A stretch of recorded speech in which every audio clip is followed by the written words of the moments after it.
Hello, magandang umaga sa inyong lahat. So, ang daming nagtatampo no na hindi ko daw nababate. Minsan kasi natatabunan.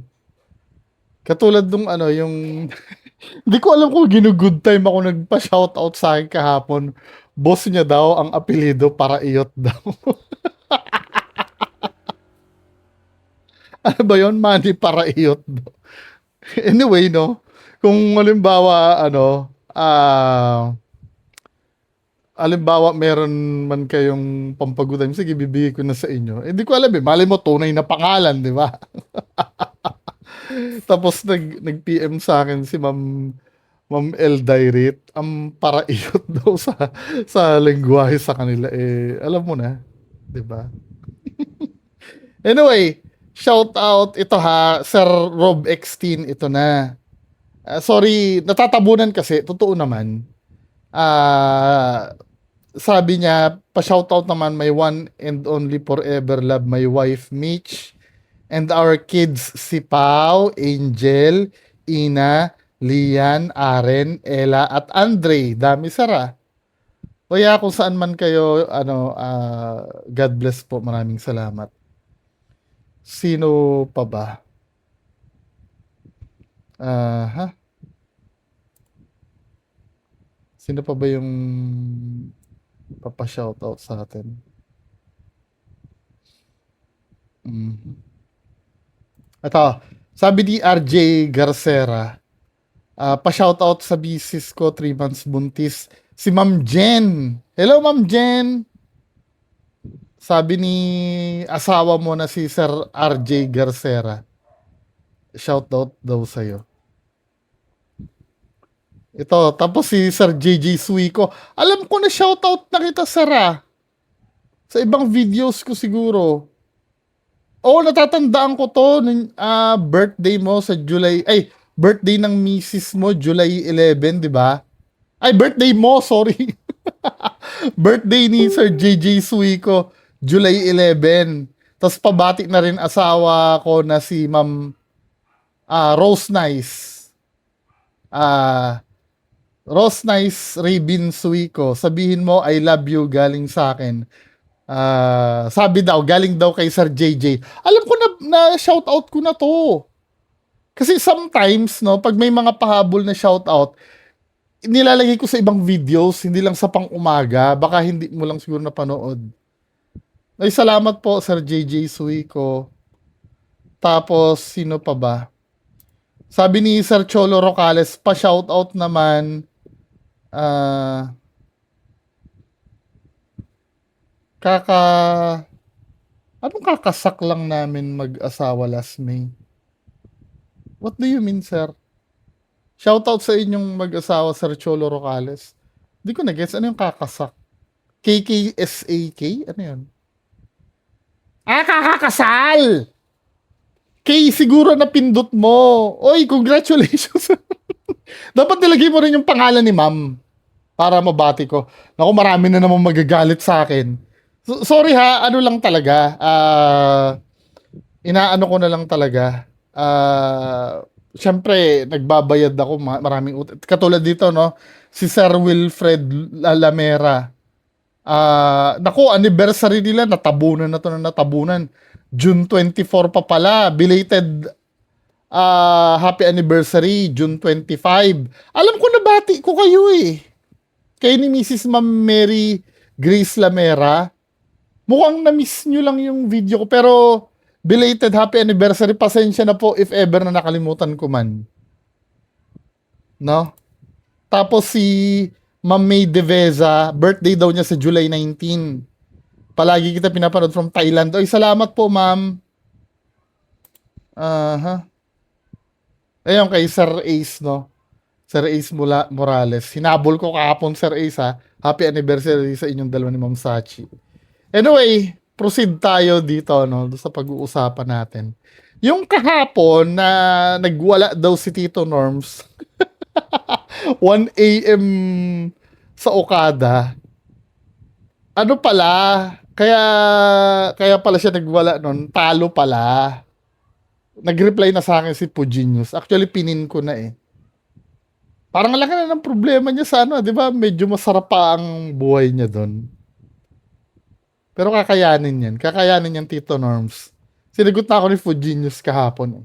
Then ito ano, meron tayong ano, pinutakti ako ng message dito kahapon, yung post ni Sir Yulen. Sabi ko ni Sir Yulen, hala, totoo bang nakalabas na?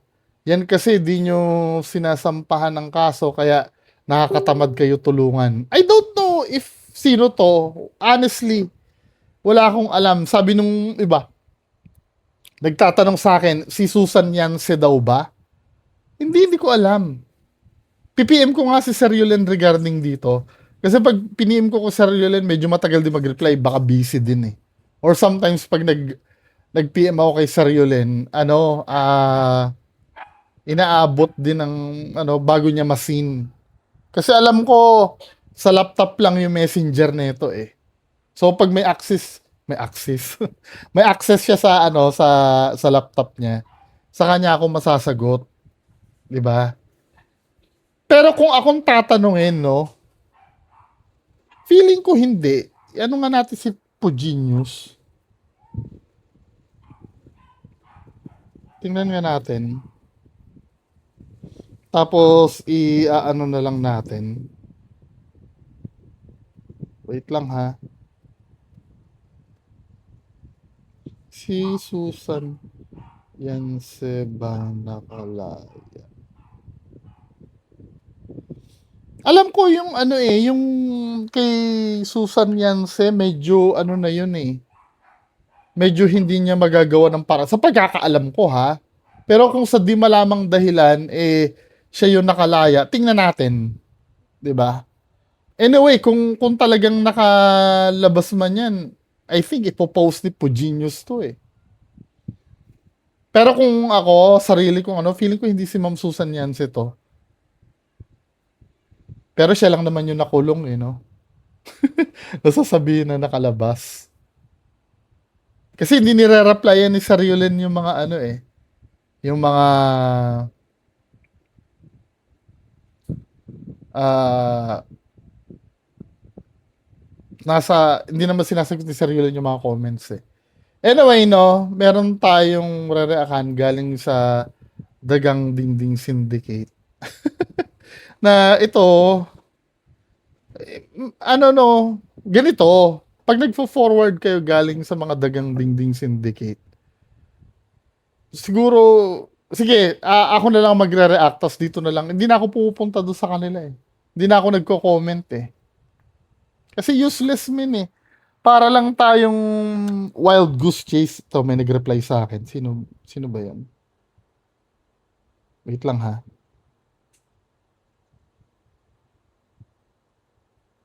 Hindi. Akala ko si, ano eh, si Puginius. Anyway,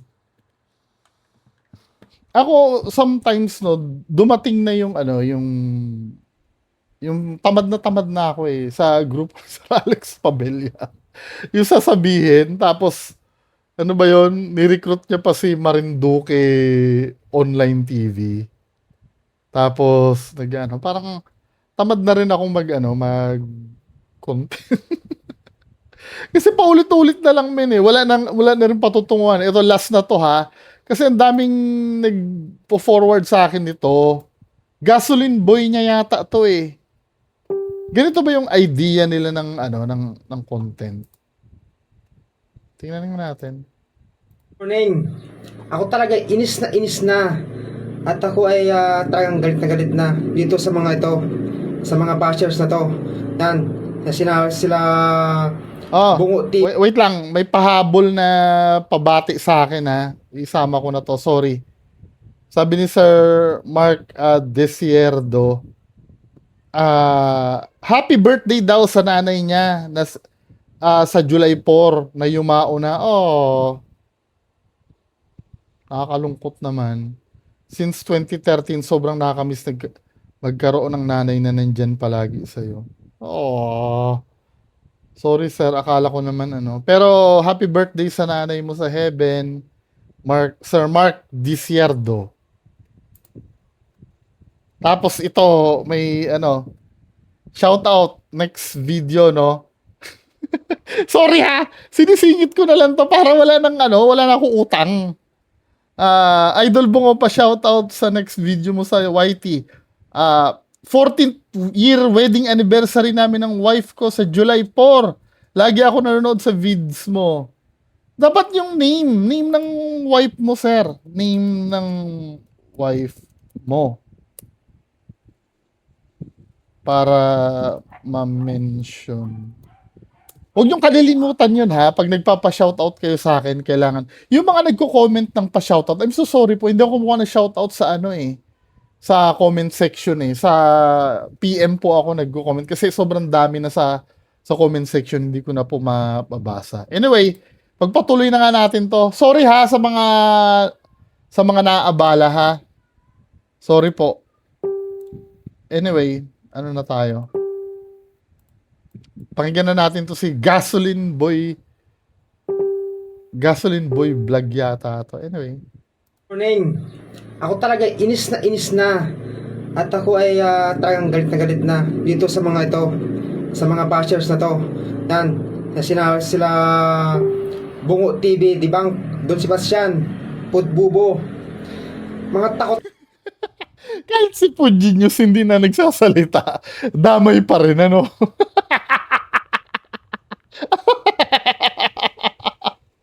Buti nga si Sir Erwin hindi na dinamay eh, di ba? Pero andun pa rin si Puginius. ako ay talagang galit na dito sa mga ito, sa mga bashers na to. Yan, sila Bungo TV, Dibang, Don Sebastian, Pudbubo. Mga takot naman, ayaw magpakita ng mukha sa social media. Mga nakamaskara. Yan ang tinatawag ng mga dagang bunga-bunga yan. Pagka lumalabas ng bahay ay nakatago sa palda ng nanay. Oh, yan. Kayong apat, hinahamon ko kayo. Tagtagin yung maskara nyo, magsuntukan tayo. Kung ayaw nyo tagtagin yan, ako mismo ang babasag yan. No? Ito? Ha? Kikita nyo to? Itong mukha na to? Tunay na mukha yan. Hindi ang maskara. Totoo pala yun. Hindi, ganito, no? Pagka gagawa ka ng video na ganyan, men. Di ba sinabi mo galit ka? Sabihin mo, bakit? Ano yung reason? Galit ako kasi sinisiraan niya. Sino? Dapat may reason eh. Hindi pwedeng galit ka lang dahil gusto mo. Magmumukha ka tanga nun. Dapat ibigay yung reason. Kung ano man yung reason para malaman namin kung valid yung kinakagalit mo. Kasi kung walang reason, ba't ka nagagalit? Magmumukha kang engot nun, men. 'Di ba? Sana malinaw.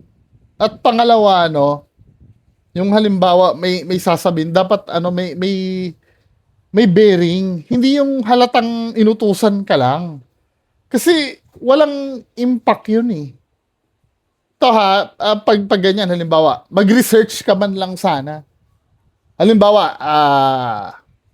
galit ka kay, buti nga si Rogelio Santiago eh. Si Miko Parks eh, alam niya yung ibabato niya. Kunyari, nagnakaw ng video. Sinisiraan daw si FLM. Buti nga siya may nasasabi eh. Hindi ganito, yung bigla nagagalit ka ng walang reason. Huwag ganito. Huwag kayong gagawa ng video na magmumukha kayong tanga. Dapat may reason. Bakit ka nagalit? Ano yung connection sa'yo ng pagkakagalit na yon? Hindi naman pwede basta na magalit ka lang dahil gusto mo lang. 'Di ba? Sabihin mo, kasi amo ko yung yung tinitira eh. Yon, valid yon. 'Di ba? Pinagtatanggol mo ang amo mo. Hindi yung baga ganito na parang out of nowhere, biglang panoorin mo muna yung video nung yung kagagalitan mo para may masabi ka kung ano yung pwede mo ikagalit. Hindi yung ganito, 'di ba? Padami ng bobong content creator dito sa atin eh. Parang ito ba okay na ito sa'yo? Ito na ganap ka na bang niyan? vlogger niyan, hindi sustainable ito eh. 'Di ba? Unang-una, kaming mga tinitira mo, wala namang may interest sa amin. Wala namang may interest sa amin eh. Alam mo ang ano may galit lang sa amin yung amo mo lang, yun lang. Wala na. 'Di ba? Hindi naman galit sa amin ang buong Pilipinas. I'm so sure kay Tito Norms, majority ng Pinoy, medyo inis sa kanya. Yon, pagka tinira mo yon, pwedeng may manood sa'yo. Pero sa amin, wala eh. Sino ba kami? Ano ba?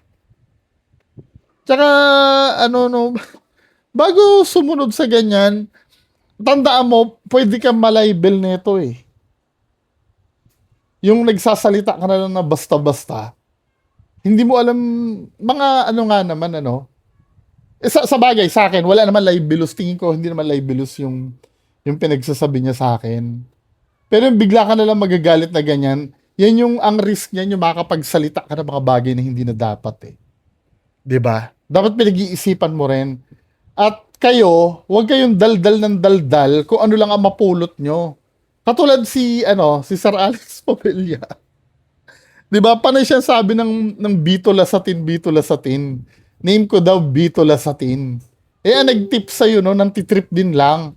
I-verify nyo, katulad sa akin, merong certain Judy Ann, no, na nag-PPM sa akin, pakita ko sa inyo. Ito, Judy Ann yung name eh. Kanina walang ano to eh, walang picture to. Ngayon yata may picture na eh. Parang kakagawa lang ng account. Ang sabi sa akin tingnan muna natin yung kanyang profile ha. Ito kasi yung sabi sa akin eh. Pakita ko sa inyo ha. Hello, ha ha ha ha ha. Gusto ko sana gantihan si Alex Padilla. Pero please, kung ipopost mo mga isplok ko, pakitabunan yung name ko. Hindi ko kinagat to dahil sino ba to? 'Di ba? May sasabihin ka sa akin tapos ano feeling mo? Kailangan namin ng bala? Hindi namin kailangan ng ganyan. Alam mo kung saan kami kumukuha ng info? Sa post din ni Sir Alex Padilla, yung mga nilabas na sa publiko. Ito, granting na totoo itong sasabihin mo sa akin, no? Galit ka kay Sir Alex Padilla, tapos sasabihin ko, no, for example, hindi nila kay Sir Alex Padilla, for example, kay Juan de la Cruz. Kaaway ko si Juan de la Cruz. 'Di ba? Sasabihin mo, oy, gusto ko sana gantihan si Juan de la Cruz. Pero please, kung ipopost mo ang isplok ko, pakitabunan yung name ko. So, ang mangyayari to, gagamitin mo ko. 'Di ba? Paano kung mabe-verify nung sasabihin mo yung totoo? Kahit patotoo yan minsan, kung wala namang public interest doon, ba't ko i-content yan? For the sake na may iba to ako? Anong tingin mo sa amin, desperado? Kung may problema ka kay Sir Alex Padilla, di i-post mo sa public. 'Di ba? Pag pinost mo sa public, pwede na namin pulutin yan. Pero kung halimbawa kami maglalabas, 'di ba? Let's say may i-isplok ka kay Juan de la Cruz, no? Bungo si Juan de la Cruz. Alam ko, nagbebenta ng shabu yan. 'Di ba? Hindi naman ano yun sa pinaglalaban ko eh. Wala naman yun eh. Wala namang kwenta yung information na yun eh. O halimbawa, yung mga personal problem na, bungo, alam mo ba, si Juan de la Cruz ay maraming pinagkakautangan niya na hindi niya binabayaran. Wala naman akong pakialam dun eh. Maybe sa ibang mga anti Alex Padilla bebenta ito, no? Pero sa akin, wala akong bisik. Kung paano kung hindi niya mabayaran? O ano ngayon? Wala, 'di ba? Wala naman tayong business doon. Maliban na lang ganito. May nagpo-post sa Facebook, no? May nagpo-post sa Facebook. Hoy, Juan de la Cruz, ang dami mo ng utang, hindi ka na nagbabayad. Kaaway ko si Juan de la Cruz. Pwede kong pulutin yun, nasa public eh. Nakita ko sa public eh. Oh, Juan de la Cruz, totoo ba yun? Nangutang ka daw, hindi ka daw binayaran. Di ba? Katulad nung kay Sir Alex Pabella, yung regarding sa yung regarding sa kay Monica, di ba? Nilik ni Monica sa public yung yung conversation na kung tutuusin, personal yon, wala akong pake doon. Pero anong nangyari, nilik kasi ni Monica sa public yung information eh. Eh di naging ulam tuloy.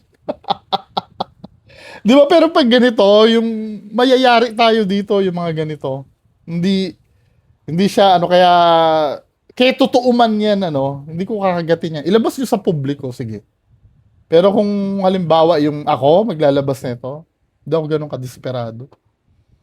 Sarap-sarap ng buhay kong mag-content eh. Di ba? Anyway, yun lang ibig ko sabihin Meron din sa akin nagtanong, I think si Sky Bentores yun. Yung regarding dun sa, di ba nasabi ko, hindi naman porkit totoo hindi na paninira. Paano daw yung mga pinopost ko kay Sir Alex Pabella? Yung pinopost ko, tapos pinagtatawanan ko daw. Sabi gano'n. Yung mga pinopost naman kasi ni Sir Alex Pabella, galing talaga sa post niya yon. At nung nakita ko may mali. At dahil nasa public yon, open for criticism yon. 'Di ba? Kung pangtanga yung galawan, nakakatawa talaga. Well, kung ganito ang senaryo, halimbawa, meron siyang pinost at binigyan ko ng ibang meaning para gawing katatawanan yung ginawa niya, yun, pwede pang libelous yun. Or halimbawa, ganito, merong picture na may kasama siya na batang babae, tapos sasabihin ko, bago na naman yung minamanyak mo pagka ganun, pwede akong kasuhan nun. Kasi, bakit ko bibigyan ng meaning na may kasama siyang babae? Diba? Ba't ko bibigyan ng masama na meaning yon? Diba? Now, kung halimbawa, yung mga nilik ni Fujinius, nakita ko sa post ni Fujinius, yung mga leak messages. Nasa public na yon. Diba? Base doon, pwede ko nang komentan yon. Nakita ko na sa public eh. Pero ingat-ingat pa rin, syempre. Pwede tayong mayari. Kaya kailangan lahat ng sasabihin mo, pinag-iisipan eh. Hindi katulad nito, Yung basta nautusan lang or gumawa lang na. Feeling ko nga nagmi-meeting ito sa mga tao niya eh. Na sinong gusto maging vlogger o ito muna ang gawin nyo. Anyway, mga kababayan ko, yan lang muna pag-uusapan natin ngayong umaga. Magandang umaga sa inyo lahat. Bye-bye.